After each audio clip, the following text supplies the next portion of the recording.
चलिए, हमारे पास सवाल भेजा है राजन पुरोहित से। पुरोहित ने पटना से। उनका कहना है कि बॉटम फिशिंग क्या है और निवेशकों के लिए इसके मायने क्या हैं।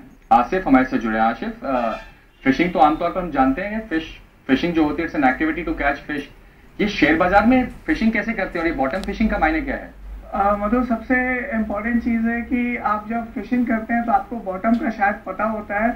आप जब स्टॉक मार्केट में फिशिंग करते हैं तो यहाँ पर बॉटम का पता नहीं होता। आप एक आकलन अंदाज़ा लगा सकते हैं कि ये शायद एक बॉटम हो। यहाँ पे अगर बॉटम फिशिंग की बात करें तो यहाँ पर स्टॉक्स जो एक सस्ते दामों पे मिल रहा होता है, तो उस पर्टिकुलर टर्म जब आप खरीदारी करते हैं किसी स्टॉक्स को सस्ते रेट पे काफ़ी गिरावट के बाद जब खरीदारी करते हैं तो उस पर्टिकुलर खरीदारी को बॉटम फिशिंग कहा जा सकता है यहाँ पे। और अगर दो रीजन देखा जाए, एक तो कंपनी स्पेसिफिक रीजन हो सकता है क्योंकि कंपनी में किसी वजह से कंपनी के शेयर में गिरावट आए, चाहे वो रिजल्ट्स की वजह से हो या कुछ फंडामेंटल में कुछ दिक्कतें आए हो, तो ये एक गिरावट की वजह बन सकती है। तो जिसकी वजह से कंपनी स्पेसिफिक गिरावट के बाद आपको लगता है ये जो वैल्यू है स्टॉक का वो काफी इंट्रिंसिक वैल्यू से कम हो चुका है, तो वहां पर जब आप खरीदारी करते हैं ये एक बॉटम फिशिंग का कारण बन सकता है। दूसरा, इकोनॉमिक डाउनटर्न या मैक्रो इकोनॉमिक फैक्टर्स की वजह से या फिर आपका सेक्टोरल इंपैक्ट की वजह से किसी शेयर में भारी गिरावट देखने के लिए मिली और वैल्यूएशन काफी अट्रैक्टिव लग रहा हो, तो वहां पर जब आप खरीदारी करते हैं तो उसको भी एक बॉटम फिशिंग कहा जा सकता है। मगर बॉटम फिशिंग का जो इंपॉर्टेंट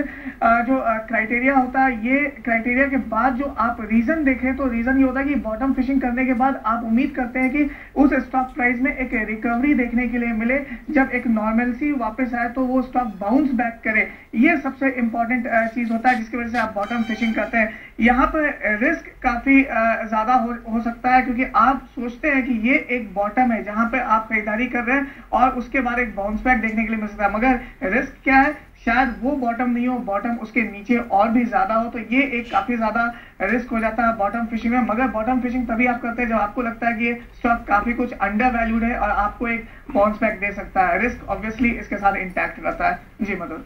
जी हाँ, रिस्क इसके साथ इंटैक्ट रहता है और बॉटम कहाँ बनता है ये कहना काफी मुश्किल है। शेयर बाजार में इसका जायजा लेना काफी मुश्किल है। बहरहाल, लेकिन ये जरूर है कि यहाँ बॉटम फिशिंग यानी कि एक आकर्षक जो वैल्यूएशन हो जाती है तो निचले स्तरों पर जब उसमें खरीदारी जब की जाती है तो उसे बॉटम फिशिंग कहते हैं। बहुत बहुत शुक्रिया आसिफ आपका ये जानकारी देने के लिए। चलिए